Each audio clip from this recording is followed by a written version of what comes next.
Students, next question is about the syllables. First of all, हमें ये पता होना चाहिए कि what are syllables, English में syllables का क्या concepts है. So students, syllables को define करने के लिए we can say that the syllables is the basic unit of sound in a word. किसी भी word में sound की basic unit को हम syllable कहते हैं. For example, take any word. Let's suppose behind the camera there is my cameraman Adnan.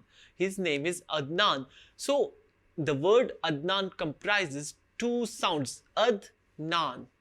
So there are two syllables in it, Ad and Nan. There are two sounds, it means there are two syllables. For example, my name is Hamza, Hamza. There are two sounds. Government, G-V-N-ment. There are four sounds, it means it has four syllables. So this exercise question is related to the syllables in a word. Let's discuss that question. How many syllables do the following words have? The first word is politically. So the students, let's see, politically. So it means this word have 1, 2, 3, 4 and 5 syllables, like politically. Eventually it becomes politically. Then we have Polish.